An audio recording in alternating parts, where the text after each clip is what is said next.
Ka diçka që askush nuk të ka treguar për Mars dhe Prill. Diçka që kultivuesit më të mirë në botë e dinë dhe që shumica e njerëzve e kanë bërë gabim gjatë gjithë jetës. Unë zbulova rastësisht një ditë kur vendosa të injoroj të gjitha këshillat që më kishin dhënë. Futa duart në tokë kur supozoj që nuk duhej dhe ajo që kora atë verë ndryshoi përgjithmonë marrëdhënien time me kopshtin. Qëndro sepse ajo që je gati të dëgjosh do të shkatërrojë gjithçka që besoje se dije për kohën e mbjelljes.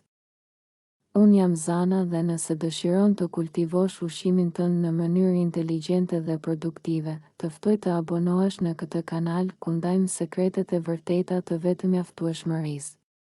Pa shkurtore, pa fantazi, vetëm ajo që funksionon vërtet. Ka një gabim që pothuajse të gjithë e bëjnë kur mendojnë për kopshtin e pranverës. Presin. Presin që dielli të ngrohet me forcë. Presin që netët e freskëta të zhduken. Presin maj, qershor, duke humbur javë të tëra avantazhi dhe ky gabim u kushton muaj korrje. Sepse Mars dhe Prilli nuk janë muaj për të pritur, janë muajt më strategjik të vitit nëse di çfarë të mbjellësh.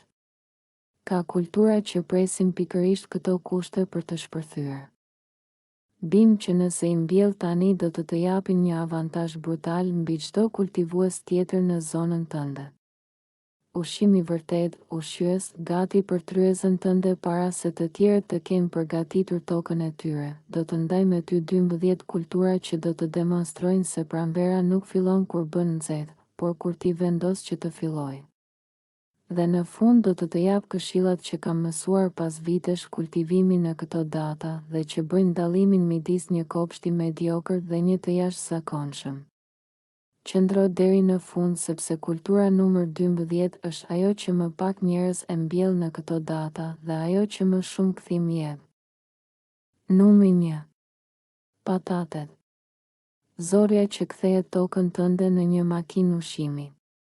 Mars dhe Prilli janë momenti i përsosur për të mbjell patate.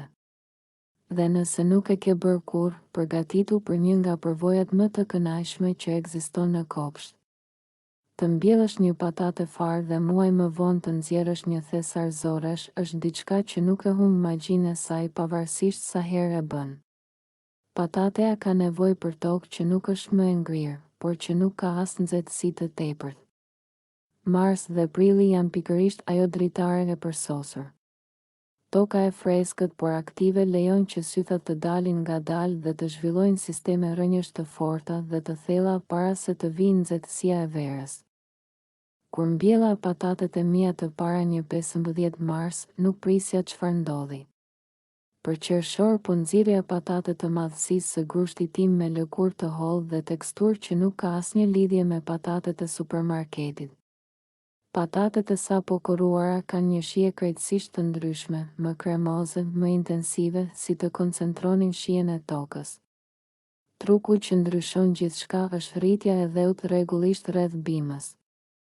Ndërsa kërcelet rriten, shton tokë rreth tyre duke krijuar grumbuj. Çdo kërcel i varrosur gjeneron zorje të reja. Më shumë tokë rreth bimës do të thotë më shumë patate. Një patate fare vetme mund të prodhojë midis 8 dhe 15 patate të reja. Kjo është të shumëzosh investimin tënd me 10 ose më shumë. Numri 2. Domatet në fidanishte. Kultura që duhet ta fillosh tani për të korrur në verë. Këtu vjen të dhëna që shumë kultivues fillestar e mësojnë shumë vonë. Domatet nuk mbillen drejt për drejt jashtë në verë. Fillojnë në fidanishte të mbrojtur në mars ose prill. Dhe ai avantazh është ai që bën dallimin midis të korrurit me bollët në korrik ose pritjes deri në shtator. Një domate ka nevojë midis 60 dhe 90 ditësh nga mbjellja deri në korrjen e parë. Nëse pret maj për të mbjell, nuk do të shohësh domate të pjekura deri në gusht me fat. Por nëse fillon fidanishtet e tua në mars, ke bim të fuqishme gati për transplantim në maj dhe do të korrësh domate që nga fundi i qershorit. Herën e parë që e bëra këtë sakt, fqinjet e mi nuk mund të besonin që po haja domate të pjekura nga kopshti im, ndërsa ata ende kishin bim në lulëzim. Sekreti nuk ishte asnjë magji, thjesht kisha filluar më herët. Numri 3. Bizelet. Bishtajorja e pranverës që duhet mbjell tani. Bizelet janë një nga ato kultura që duket se të gjithë dinë që duhet ta mbjellen. Por pak njerëz e mbjell në momentin e duhur. Mars dhe fillimi i prillit janë fundi i dritares së tyre ideale. Pas kësaj, kur temperaturat të rriten me forcë, do të ndalojnë së lulëzuari mirë dhe korrja zvogëlohet dramatikisht. Ka diçka që nuk ekziston në asnjë supermarket të botës dhe që çdo njeri që ka kultivuar bizele e di. Shija e një bizele të këputur nga bishtaja sekonda para se ta hash. Ajo ëmbëlsi intensive që zhduket në orë sepse sheqernat e bizeles çndërrohen në nisesh nga momenti që ndahet nga bima. Askush që kultivon bizelet e veta nuk kthehet të pranojë ato të supermarketit. Numri 4. Marulat. Korrje e garantuar në javë. Nëse ka një kulturë që e përkufizon mars dhe prill si muaj të ardhmë, ajo është marula. Marula është një kulturë e klimës së freskët që bëhet e hidhur dhe formon lule shpejt kur vjen nxehtësia. Por nëse e mbjell tani në temperaturat e përsosura të pranverës së hershme, do të marrësh marula të freskëta, të ëmbla dhe plot shije.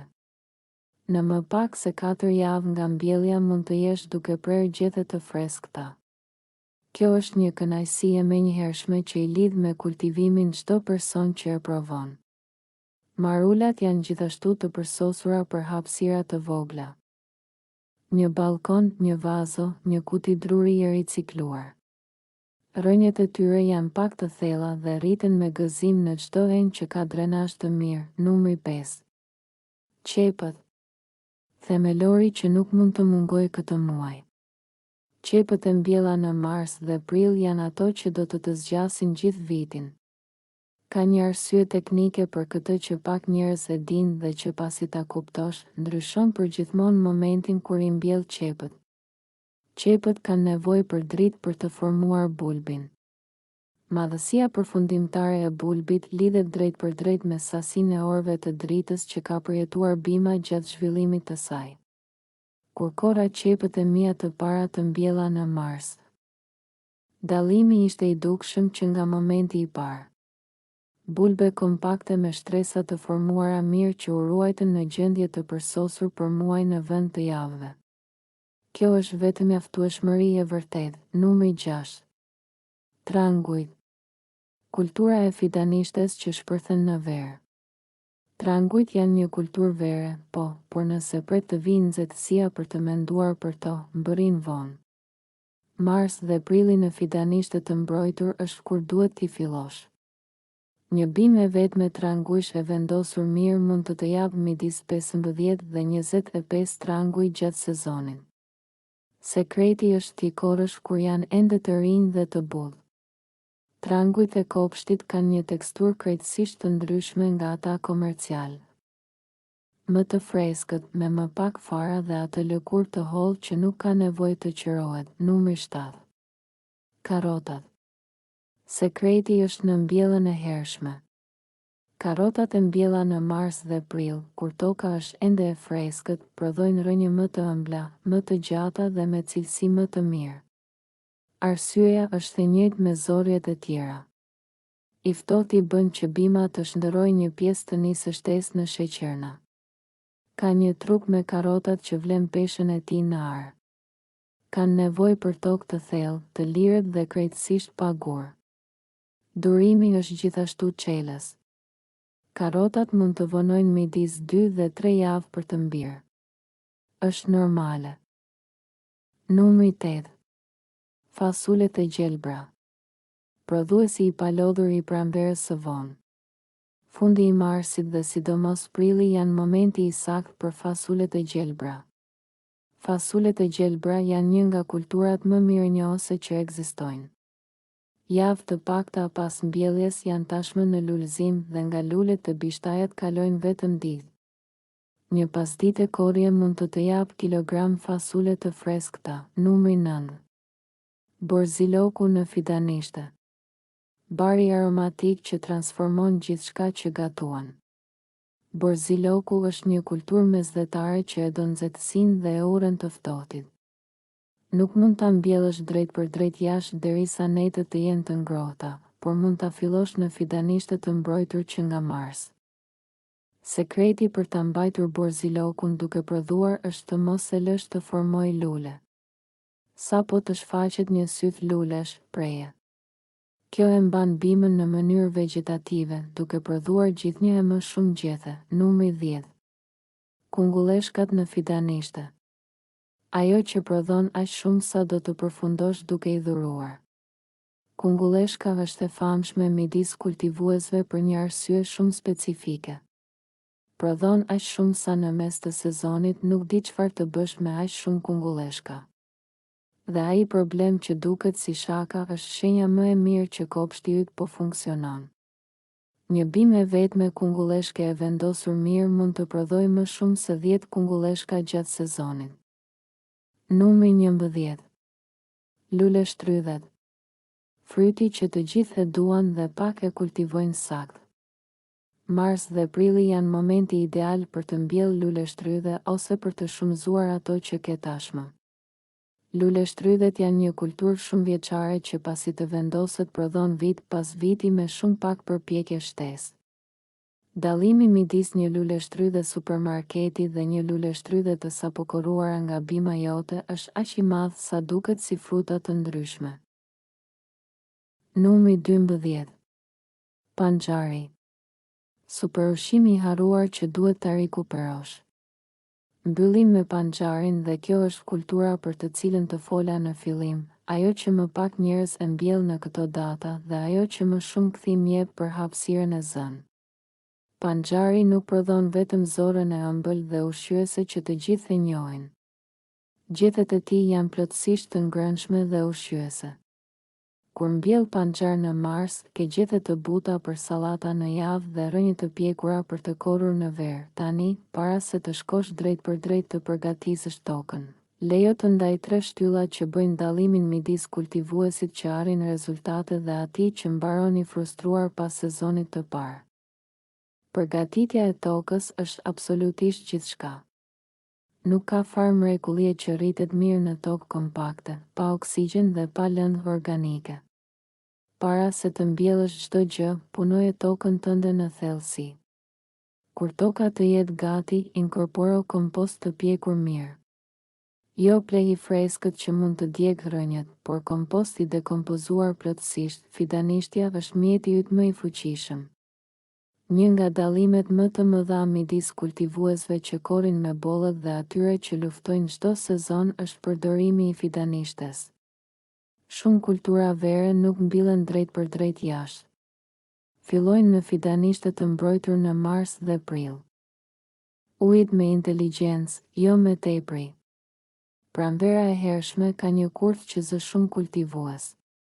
Toka mban shumë më tepër lagështi se sa në verë sepse avullimi është i ulët. Ujitja e tepërt në këto kushte është rruga më e shpejtë drejt kalbjes së rrënjeve.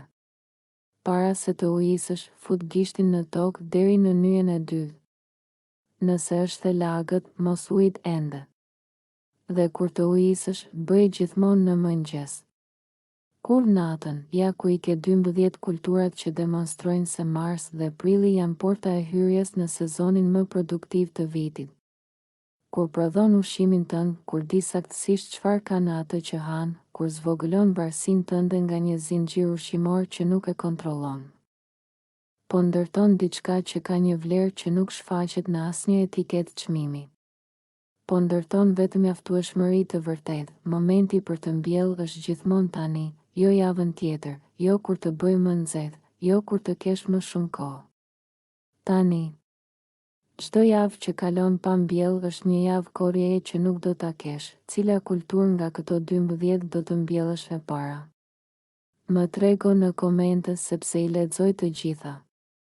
Nëse një dikë që vazhdon të presë që të vijë nxehtësia për të filluar, ndaj këtë video me atë person. Abonohu nëse nuk e ke bërë ende sepse vijnë më shumë video me strategji. Vazhdo të kultivosh, vazhdo të eksperimentosh dhe kujto gjithmonë këtë. Momenti më i mirë për të mbjellur ishte dje. Momenti i dytë më i mirë është sot.